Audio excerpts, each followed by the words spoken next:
Hoje, a nossa imersão foca numa premissa que desafia bastante a forma como a sociedade moderna enxerga o sucesso e o aprendizado, né? Com certeza, é uma visão bem provocativa. A hipótese central de hoje é que acumular informações, diplomas ou dados de forma puramente isolada pode não só ser ineficaz, mas, na verdade, se transformar numa fonte profunda de angústia. Pois é.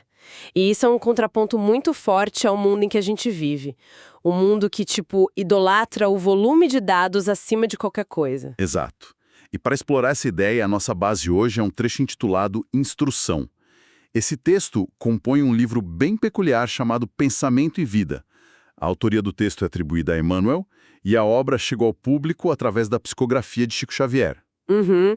É um material com uma bagagem cultural e espiritual imensa. E aqui vale uma pausa rápida para dar um contexto para quem talvez não esteja familiarizado com o termo, né? A psicografia é aquele processo onde um médium supostamente escreve sob influência ou ditado de um espírito. E olha, é essencial deixar claríssimo qual é a nossa missão aqui nessa análise. Com certeza. A nossa abordagem é bem específica. Sim, independentemente das crenças pessoais de quem escuta sobre a origem literal desse material, o nosso objetivo é estritamente filosófico e analítico. A gente não está aqui para endossar dogmas religiosos ou fazer pregação. O que interessa para a gente é a arquitetura de pensamento dos autores, sabe? Uhum, perfeitamente. É dissecar as ideias mesmo. Esse texto em particular oferece metáforas éticas assim incrivelmente sofisticadas sobre o intelecto e a moralidade humana. Tem um peso analítico muito grande para quem busca expandir horizontes. E o texto realmente funciona como um tratado, sobre a funcionalidade do conhecimento. O que ele convida a gente a analisar criticamente é justamente essa nossa obsessão com o mero empilhamento de fatos. O tal do decoreba intelectual. Exatamente. A tese inicial ali aponta que a inteligência e o conhecimento, quando não estão ancorados numa aplicação ética muito bem definida, eles geram um desequilíbrio interno estrutural. Um curto-circuito, basicamente. Isso. O autor chega a usar a palavra tormento para descrever o estado de uma mente que é altamente instruída, mas totalmente desconectada da empatia. Nossa, tormento é uma palavra forte, né? Lendo essa introdução, me bateu uma dúvida genuína sobre a mecânica desse conceito. Por quê? Poxa, a gente cresce ouvindo aquela máxima de que conhecimento é poder, que a ignorância é o que gera sofrimento. Como exatamente o autor justifica que ter mais instrução pode virar um tormento? Então, a resposta dele começa estabelecendo como se dá a evolução do indivíduo. A fonte utiliza uma imagem clássica, bem poética. A ideia de que o espírito humano precisa de duas forças motrizes para alcançar seu potencial máximo. E ele descreve essas forças como duas asas. Certo, duas asas para voar. E quais são? Uma dessas asas chama-se amor e a outra, sabedoria. Mas, e aqui tem um ponto fundamental, o pulo do gato está na redefinição desses termos. O texto arranca qualquer verniz romântico ou passivo da palavra amor. Ah, não é aquele amor de filme de romance, então? Não, de jeito nenhum. Aqui, o amor é estritamente definido como o serviço aos semelhantes. É puramente utilitário, é ativo, sabe? O texto argumenta que é através do ato de servir que a pessoa ilumina a si mesma por dentro, refletindo virtudes práticas na sociedade. Entendi. E a sabedoria operaria por um mecanismo diferente, né? Pela ótica do texto, a fonte diz que a sabedoria começa com a aquisição de conhecimento, onde a gente recolhe a influência daqueles que ele chama de vanguardeiros do progresso. Os pioneiros, os estudiosos do passado. Exato. Ou seja, a gente absorve a tecnologia, a filosofia e a ciência que essas grandes mentes deixaram. Mas certo, vamos desconstruir isso, porque tem uma dinâmica muito específica aí. Tem sim, é uma dinâmica de complementação. É como aquela velha analogia do pássaro, né? Um pássaro não consegue voar em linha reta com uma asa só. Se a pessoa focar só no intelecto ou só na bondade, ela fica voando em círculos. E tem uma frase muito específica do texto que soa quase paradoxal. Ele diz: através do amor, valorizamo-nos para a vida, Através da sabedoria, somos pela vida valorizados. O que é fascinante aqui é dissecar justamente essa via de mão dupla que o autor propõe. Vamos olhar para a psicologia por trás disso. Manda ver. O serviço prático, que ele chama de amor, é um movimento de dentro para fora. É a energia moral e o tempo de uma pessoa sendo injetados na comunidade. E quando isso acontece, o indivíduo cria o seu próprio valor, né? Ele se torna essencial para a vida ao seu redor. Uhum. Ele passa a ser útil para quem está perto. Exato. Já a sabedoria seria o vetor oposto. É uma receptividade, é um movimento de fora para dentro. Quando a gente estuda e se capacita, o mundo, a sociedade, passa a reconhecer essa utilidade técnica. O mercado ou a academia começam a valorizar aquela pessoa pelas ferramentas que ela acumulou. Faz todo sentido. Mas vamos tentar visualizar o problema de separar essas duas coisas na prática. Trazendo para o nosso comportamento real, eu faria uma analogia com engenharia de software, talvez. Opa, adoro analogias assim. Como seria... Vamos pensar num processador de última geração, um hardware absurdamente potente, mas rodando sem um sistema operacional que conecte ele a alguma função útil. Ele tem uma capacidade de cálculo monstruosa, né? Mas só gera superaquecimento e consome energia. Nossa, sim, ele fica ali fritando sozinha. Pois é.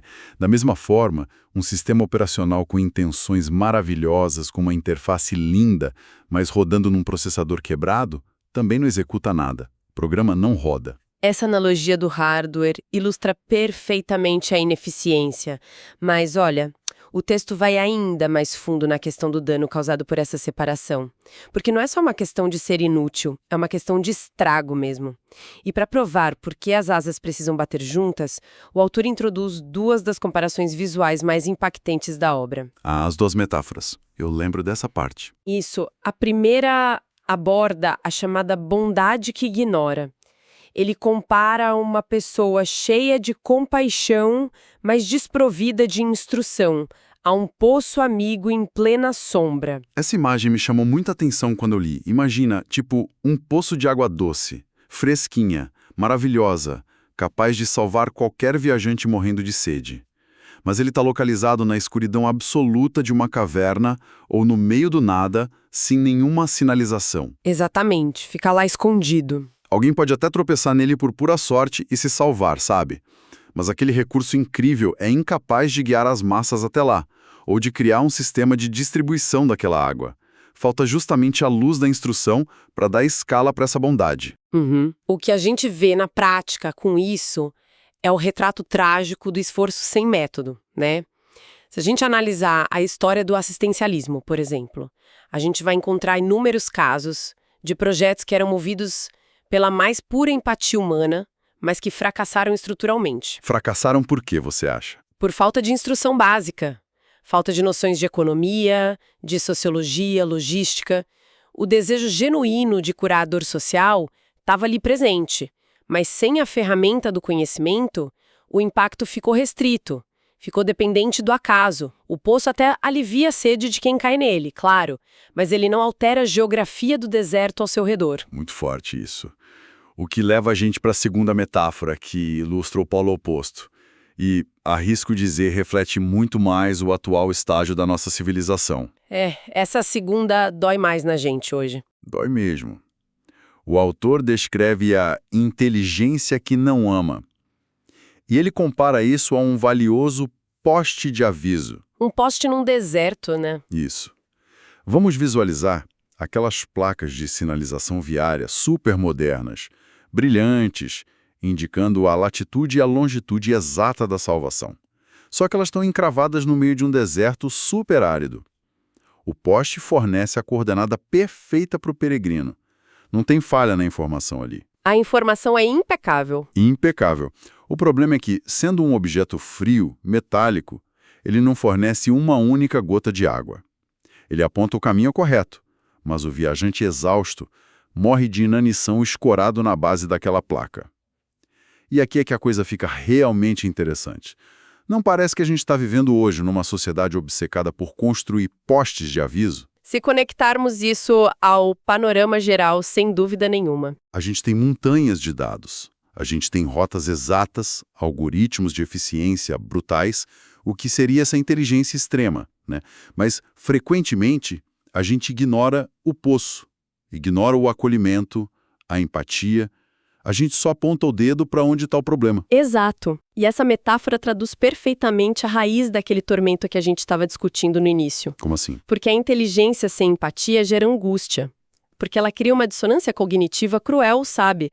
Imagina uma mente brilhante, que foi treinada apenas para analisar dados e identificar falhas estruturais. Essa pessoa consegue enxergar com uma nitidez, assim, assustadora todas as mazelas e engrenagens quebradas da sociedade.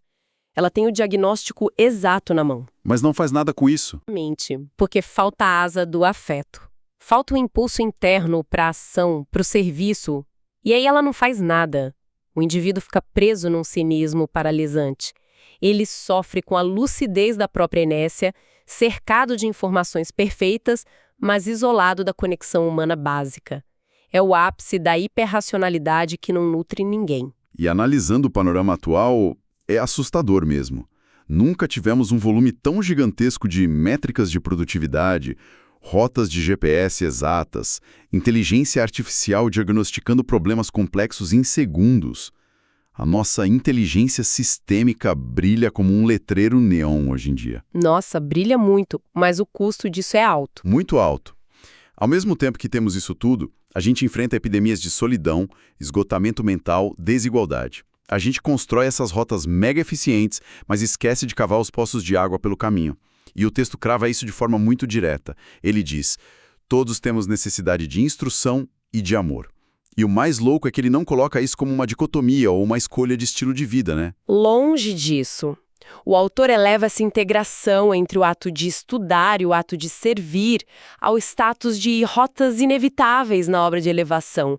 Em outras palavras, sem juntar as duas coisas, o sistema inteiro colapsa. Ou a gente vira o poço escondido ou o poste inútil. Exato. Caímos ou na ineficiência caótica daquele poço que ninguém acha, ou na frieza estéril do poste no meio do nada. E partindo dessa urgência, a fonte faz uma transição muito interessante, já que a gente estabeleceu que precisa desesperadamente dessa instrução iluminada pela empatia, fica uma dúvida pragmática. Como é que a humanidade garante que o poço não seque e o poste não apague ao longo dos séculos? Como que a gente armazena e transmite isso tudo? Ah, essa parte é sensacional. O autor adota um vocabulário quase de física para explicar isso. Ele define a cultura intelectual da humanidade como uma cadeia de gradativa expansão. Ele sugere que nenhuma civilização evolui num vácuo, sabe? Não surge do nada. Isso. Tudo é impulsionado por um fluxo contínuo que ele chama de influxo da herança mental. O texto traz o exemplo prático da arte. A escultura, a pintura, a literatura. Elas só ganham complexidade porque os artistas de hoje bebem diretamente da fonte da inspiração dos criadores que vieram antes. É um eco que não para. E ele estende essa mesma dinâmica para o ambiente da escola, que eu achei belíssimo. O texto descreve as instituições de ensino não como meros lugares para repassar um currículo mecânico, mas como centros de indução espiritual. Indução espiritual. Um termo de peso, né? De muito peso.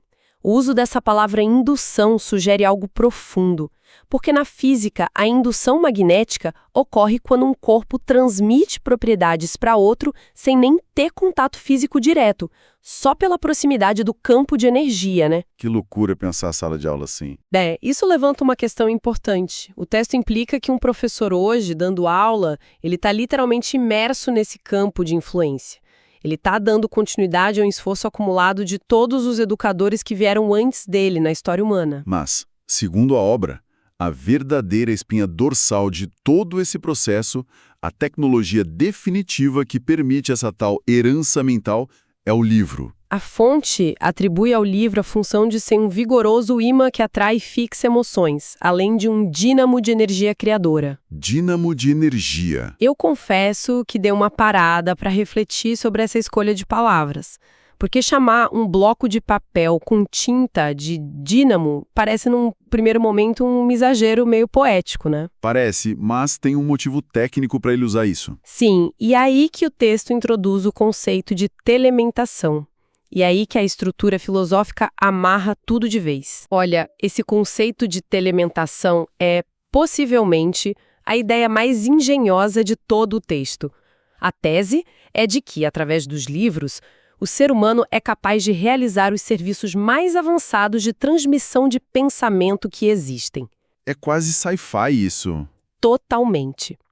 Transpondo abismos gigantescos, seja de tempo ou de espaço físico, a gente consegue incorporar na nossa própria consciência as ideias de grandes figuras que viveram milênios atrás. Trazendo isso para um linguajar mais tecnológico, é como se a leitura de um clássico da filosofia fosse literalmente o ato de fazer o download direto do cérebro de alguém que não existe mais. É fazer o download de um pensamento, sabe? Eu adoro essa metáfora do download, mas não é como baixar um arquivo morto num pendrive e deixar lá. Não, é dinâmico. É aqui que entra a ideia do dínamo. Se a gente pensar bem, ler é uma forma bizarramente funcional de telepatia assíncrona, né? Telepatia assíncrona. Perfeito. Imagina só, alguém desenha uns símbolos abstratos numa folha de papiro lá na Grécia Antiga, e milhares de anos depois, os nossos olhos de hoje escaneiam esses símbolos e o nosso cérebro recria, com uma exatidão absurda, a ideia, ou a revolta, ou a esperança que estava pulsando na cabeça daquele autor original. O livro não é um depósito, ele é um gerador de corrente elétrica sociológica. Sensacional.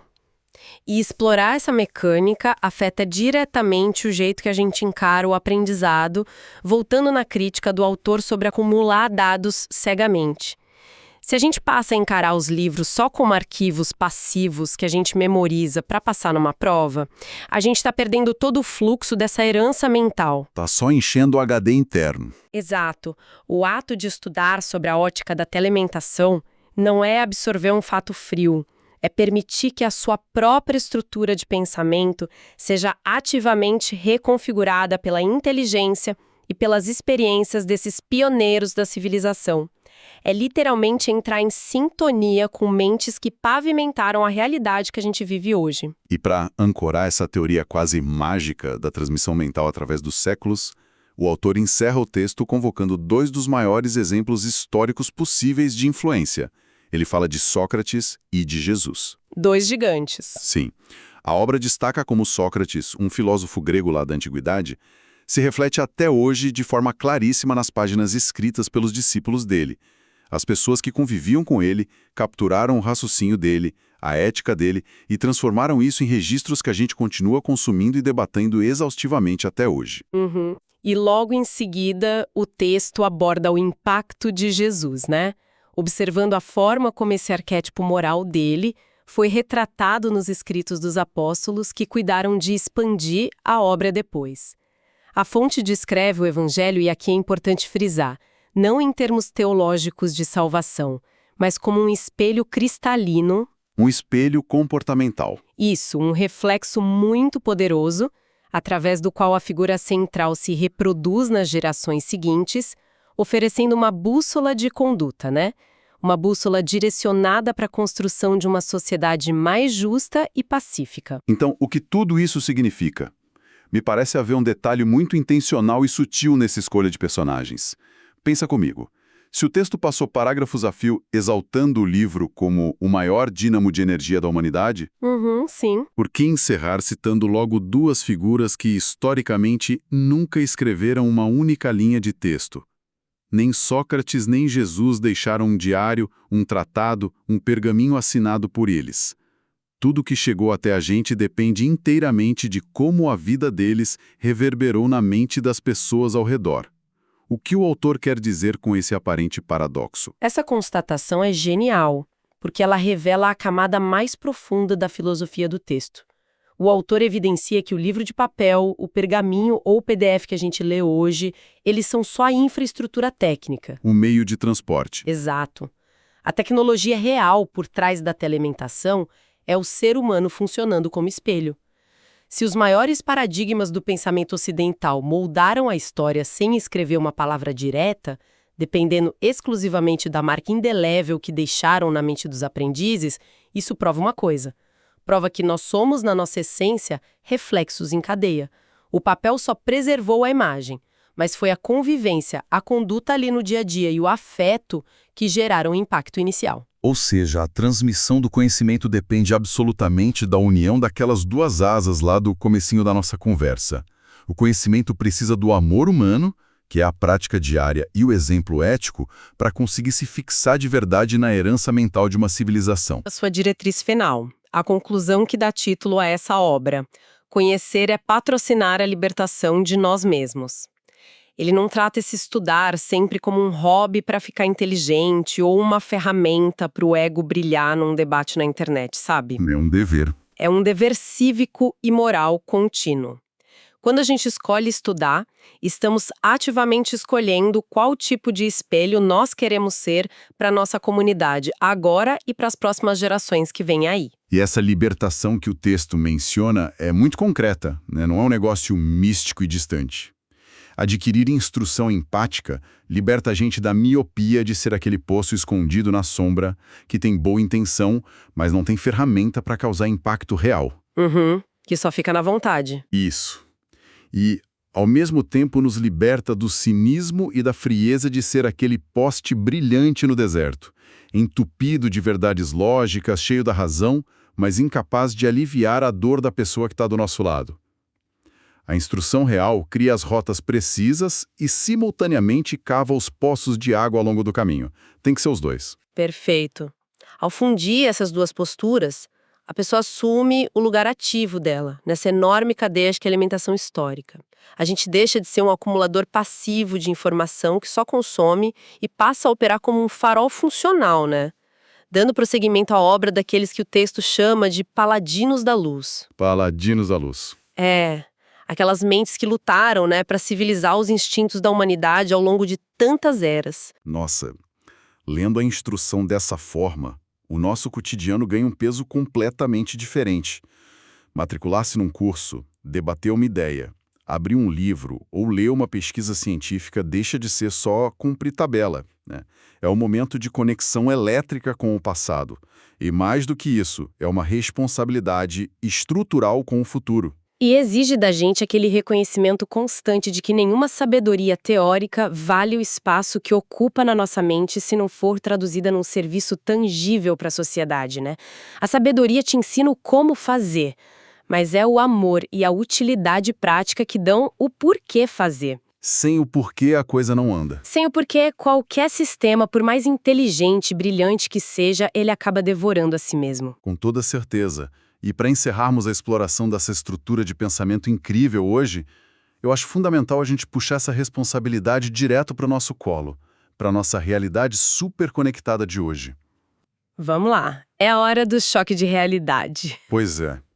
Se a gente compreendeu, através dessa tese toda do autor, que os livros e o ensino tradicional funcionaram como essa tecnologia fascinante de telementação que permitiu que as virtudes lá do passado chegassem vivas até a gente, a pergunta que fica é sobre o rastro que a nossa geração está deixando. Qual é a nossa herança mental, né? Exatamente. A gente produz a cada minuto de cada dia montanhas colossais de dados, textos, opiniões em rede social, algoritmos. Daqui a, 1000 anos, quando os habitantes do futuro tentarem fazer o download do nosso momento histórico através da herança mental que a gente está arquivando na nuvem agora, qual vai ser a surpresa deles? É uma excelente pergunta. Eles vão encontrar a marca de uma civilização que usou a sua genialidade técnica gigantesca para patrocinar a verdadeira libertação, criando sociedades onde o afeto e a ciência andavam de mãos dadas. Ou será que o grande legado da nossa era de ouro da informação vai se resumir ao tormento de bilhões de postes brilhantes perfeitamente codificados, espalhados infinitamente por um deserto digital onde falta a água mais básica da humanidade? Fica aí essa reflexão instigante para cada um de nós morder e investigar por conta própria.